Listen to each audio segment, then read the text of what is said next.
नमस्कार बच्चों। Chenab public school की हिंदी कक्षा में आप सभी का हार्दिक स्वागत है। हिंदी विषय के अंतर्गत आज हम कक्षा 8 में पाठ 10 सुभागी का अध्ययन करेंगे। प्रस्तुत पाठ के लेखक हैं हिंदी के महान कथाकार लेखक मुंशी प्रेमचंद जी। सुभागी कहानी मुंशी प्रेमचंद द्वारा लिखी गई है। इसमें कहानीकार ने ऐसी युवती का चित्रण किया है जो वृद्ध माता पिता की जी जान से सेवा करती है, रात दिन मेहनत करके कर्जा भी चुकाती है और गांव में सभी से पूरा स्नेह और सहयोग भी पाती है। उस युवती का नाम है सुभागी और इसका अर्थ है सुंदर भाग्य वाली। तो चलो पढ़ते हैं कहानी सुभागी। इस कहानी में बताया गया है कि वर्तमान समाज में लड़कों की तुलना में लड़कियों की संख्या निरंतर कम होती जा रही है। यह आज की समस्या नहीं है। शताब्दियों से हमारा देश अनेक कुरीतियों से घिरा हुआ है।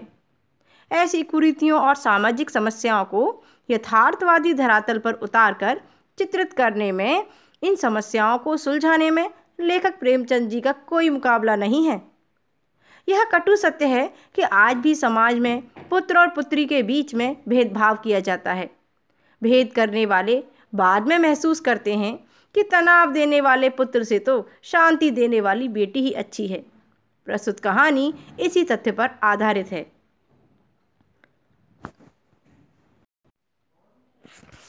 तुलसी महतो अपनी लड़की सुभागी से बहुत प्यार करते थे।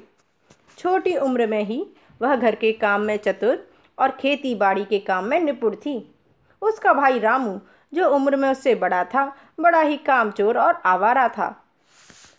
तुलसी ने सुभागू और रामू दोनों की शादी कर दी। थोड़े दिन बीते, अचानक एक बड़ी विपदा आई। सुभागी बहुत छोटी उम्र में ही विधवा हो गई। सुभागी के दुख की तो कोई सीमा ही न रही। बेचारी को अपना जीवन पहाड़ लगने लगा। कुछ साल बीते, लोग तुलसी महतो पर दबाव डालने लगे कि लड़की की कहीं दूसरी शादी कर दो। आजकल कोई इसे बुरा नहीं मानता, फिर क्यों सोच विचार करते हो। तुलसी ने कहा, भाई मैं तो तैयार हूँ, लेकिन सुभागी भी तो माने। वह किसी तरह राजी ही नहीं होती। हरहर ने सुभागी को समझाकर कहा, बेटी हम तेरे भले के लिए ही कहते हैं। माँ बाप अब बूढ़े हो गए हैं, उनका क्या भरोसा। तुम इस तरह कब तक घर में बैठी रहोगी। सुभागी ने सिर झुकाकर कहा, तुम्हारी बात समझ रही हूँ, लेकिन मेरा शादी को जी नहीं करता। मुझे आराम की चिंता नहीं, मैं सब कुछ झेलने के लिए तैयार हूँ। आप जो काम कहो सिर आँखों के बल करूँगी, मगर शादी के लिए मुझसे न कहिए। तो सिर आँखों के बल करूँगी यानी बड़े ही आराम से उस काम को करने के लिए मैं तैयार हूँ। उजड़ रामू बोला, तुम अगर सोचती हो कि भैया कमाएंगे और मैं बैठी बैठी मौज करूँगी तो इस भरोसे न रहना। सुभागी ने गर्व भरे स्वर में कहा, मैंने आपका आसरा भी नहीं किया और भगवान ने चाहा तो कभी करूँगी भी नहीं। अब सुहागी उनके साथ ही रहने लगी। उसने घर का सारा काम संभाल लिया। बेचारी पहर रात से उठकर कूटने पीसने में लग जाती, चौका बर्तन करती, गोबर थापती, खेत में काम करने चली जाती। दोपहर को आकर जल्दी जल्दी खाना पकाकर सबको खिलाती। रात को कभी माँ के सिर में तेल लगाती तो कभी उसकी देह दबाती यानी उसके शरीर को दबाती। जहाँ तक उसका बस चलता, माँ बाप को कोई काम न करने देती। हाँ, भाई को न रोकती। सोचती, ये तो जवान आदमी हैं, ये काम न करेंगे तो गृहस्थी कैसे चलेगी। मगर रामू को यह बहुत बुरा लगता। सोचता, अम्मा और दादा को तो तिनका तक नहीं उठाने देती और मुझे पीसना चाहती है। यहाँ तक कि एक दिन वह आपे से बाहर हो गया। तो आपे से बाहर हो जाना बच्चों, बहुत क्रोधित हो गया। सुभागी से बोला, अगर उन लोगों को इतना बड़ा मोह है तो क्यों नहीं अलग लेकर रहती हो। तब सेवा करो तो मालूम हो कि सेवा कड़वी है या मीठी। दूसरों के बल पर वाहवाही लेना आसान नहीं है। बहादुर वह है जो अपने बल पर काम करे। सुभागी ने कुछ जवाब न दिया। बात बढ़ जाने का भय था, मगर उसके माँ बाप बैठे सुन रहे थे। महतो से न रहा गया, बोले, क्या है रामू, उस गरीबन से क्यों लड़ते हो। रामू पास आकर बोला, तुम क्यों बीच में कूद पड़े? मैं तो उससे कह रहा हूँ। तुलसी महतो बोले, जब तक जीता हूँ तुम उसे कुछ नहीं कह सकते हो। मेरे पीछे जो चाहे करना। बेचारी का घर में रहना मुश्किल कर दिया है। रामू बोला, आपको बेटी बहुत प्यारी है तो उसे गले में बांध कर रखिए, मुझसे तो नहीं रुका जाता। तुलसी बोला, अच्छी बात है, अगर तुम्हारी यही मर्जी है तो कल यही होगा। मैं कल ही आदमियों को बुलाकर बंटवारा कर दूंगा। तुम चाहे अलग हो जाओ, सुभागी अलग नहीं होगी। रात को तुलसी को लेटे हुए वह पुरानी बातें याद आईं। जब रामू के जन्मोत्सव यानी जन्म के समय किया जाने वाला जो उत्सव होता है उसे बच्चों जन्मोत्सव कहते हैं। तो जब रामू के जन्मोत्सव में उन्होंने रुपए कर्ज लेकर जलसा किया और सुभागी पैदा हुई तो घर में रुपए रहते हुए भी एक कौड़ी खर्च न की। पुत्र को रत्न समझा, पुत्री को पूर्व जन्म के पापों का दंड। वह रत्न कितना कठोर निकला और दंड कितना मंगलमय।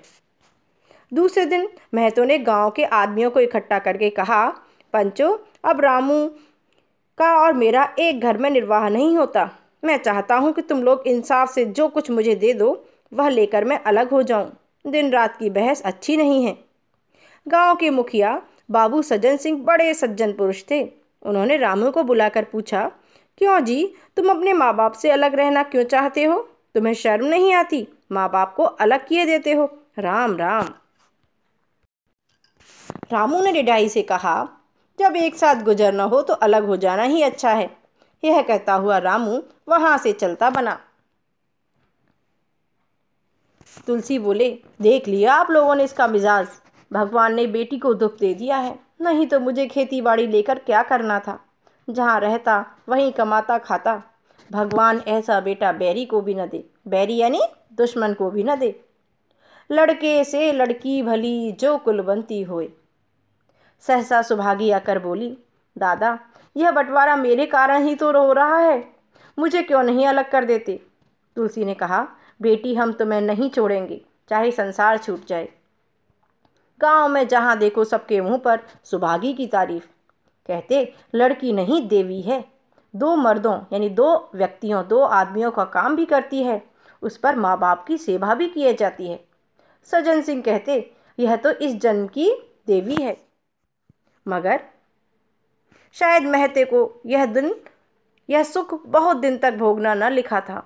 7-8 दिन तो महतो को तेज बुखार हुआ। लक्ष्मी पास बैठी रो रही थी। अभी एक क्षण पहले महतो ने पानी मांगा। जब तक वह पानी लाए तब तक उसके हाथ पांव ठंडे हो चुके थे। तो हाथ पांव ठंडे हो जाना बच्चों, इसका अर्थ क्या होता है? उसके हाथ पांव निर्जीव हो गए थे। उनकी दशा देखते ही सुभागी रामू के घर गई और बोली, भैया चलो देखो, आज दादा न जाने कैसे हुए जाते हैं। 7 दिन से बुखार नहीं उतरा।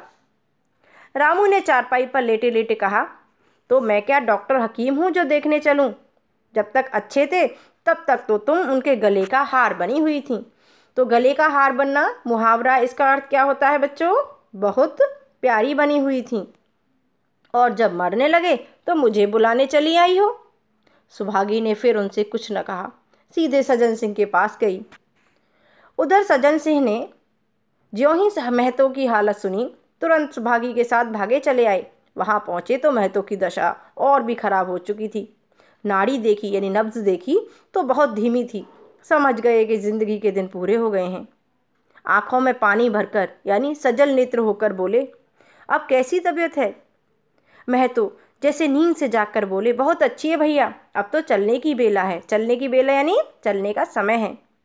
सुभागी के पिता अब तुम ही हो, उसे तुम ही को सौंपे जाता हूँ। सज्जन सिंह ने रोते हुए कहा, भैया महतो घबराओ नहीं, भगवान ने चाहा तो तुम अच्छे हो जाओगे। सुभागी को मैंने हमेशा अपनी बेटी समझा है और जब तक जीऊँगा ऐसा ही समझता रहूँगा। तुम निश्चित रहो, कुछ और इच्छा हो तो वह भी कह दो। महतो ने विनीत नेत्र देखकर कहा, और नहीं कहूँगा भैया, भगवान तुम्हें सदा सुखी रखे। सज्जन सिंह बोले, रामू को बुला कर लाता हूँ, उससे जो भूल चूक हो क्षमा कर दो। महतो ने कहा, नहीं भैया, मैं इस पापी का मुंह नहीं देखना चाहता। इसके बाद गोदान की तैयारी होने लगी। तो गोदान यानी आश्चर्यचकित रह गए। 13वीं के दिन सारे गांव के लोगों का भोज हुआ। चारों तरफ वाहवाही मच गई। पिछले पहर का समय था। लोग भोजन करके चले गए। लक्ष्मी थक कर सो गई। केवल सुभागी बची हुई चीज़ें उठा उठा कर रख रही थी। ठाकुर सज्जन सिंह ने कहा, अब तुम भी आराम करो बेटी, सवेरे यह काम कर लेना।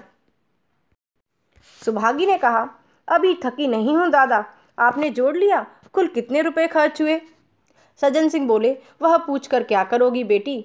कुछ नहीं, यूं ही। सुभागी ने कहा। सज्जन सिंह ने कहा, कोई 3,000 रुपये होंगे। सुभागी ने सकचाते हुए यानी संकोच करते हुए कहा, इन रुपयों की मैं देनदार हूँ। पति के देहांत के बाद लक्ष्मी का दाना पानी छूट गया। लक्ष्मी कौन है बच्चों? सुभागी की माता का नाम लक्ष्मी था। सुभागी के आग्रह पर चौके में जाती, मगर निवाला गले से नीचे न उतरता। 50 वर्ष हुए, एक दिन भी ऐसा न हुआ कि पति को बिना खाए वह खुद खाया हो। अब यह नियम को कैसे तोड़े? आखिर उसे धीरे धीरे खांसी होने लगी। दुर्बलता ने जल्दी ही खाट पर डाल दिया। सुभागी अब क्या करे? ठाकुर साहब के रुपए चुकाने के लिए दिलो जान से काम करने की ज़रूरत थी। यहाँ माँ बीमार पड़ गई। अगर बाहर जाए तो माँ अकेली रहती है। उनके पास बैठे तो बाहर का काम कौन करे? माँ की दशा देखकर सुभागी समझ गई कि इनका अंतिम समय भी आ पहुंचा है। महतो को भी तो यही बुखार था। गांव में किसे फुर्सत थी कि दौड़ धूप करता। सज्जन सिंह दोनों वक्त आते। लक्ष्मी की दशा बिगड़ने लगी, यहाँ तक कि 15वें दिन वह भी संसार से विदा हो गई। तो संसार से विदा हो जाना, इसका अर्थ होता है उसकी भी मृत्यु हो गई। सुभागी को उसने आशीर्वाद दिया, तुम्हारी जैसी बेटी पाकर मैं तो तर गई। मेरा क्रियाकर्म तुम ही करना। मेरी भगवान से यही प्रार्थना है कि अगले जन्म में भी तुम मेरी कोख से ही जन्म लो। माता के देहांत के बाद सुभागी के जीवन का केवल एक ही लक्ष्य रह गया, सज्जन सिंह के रुपए चुकाना। 3 साल तक सुभागी ने रात को रात और दिन को दिन नहीं समझा। उसकी कार्यशक्ति और हिम्मत देखकर लोग दांतों तले उंगली दबाते। दिन भर खेती बाड़ी का काम करने के बाद वह रात को आटा पीसती। 30वें दिन 300 रुपये लेकर वह सज्जन सिंह के पास पहुंच जाती। इसमें कभी नागा न पड़ता यानी कभी भी चूक न होती। अब चारों ओर उसकी सगाई के पैगाम आने लगे। सभी उसको अपने घर की बहू बनाना चाहते थे। कहते, जिसके घर जाएगी उसके भाग्य फिर जाएंगे। सुभागी यही जवाब देती। अभी वह दिन नहीं आया। जिस दिन सुभागी ने आखिरी किस्त चुकाई, उस दिन सुभागी की खुशी का ठिकाना न था। आज उसके जीवन का कठोर व्रत पूरा हो गया था। वह चलने लगी तो सज्जन सिंह ने कहा, बेटी तुमसे एक प्रार्थना है। कहो कहूँ, मगर वचन दो कि मानोगी। सुभागी ने कृतज्ञ भाव देखकर कहा, दादा आपकी बात न मानूंगी तो किसकी बात मानूंगी? सज्जन सिंह बोले, मैंने अब तक तुमसे इसलिए नहीं कहा क्योंकि तुम अपने को मेरा देनदार समझ रही थी और रुपए चुका दिए हैं। मेरा तुम्हारे ऊपर कोई एहसान नहीं है। बोलो कहूँ? सुभागी बोली, आपकी जो आज्ञा हो।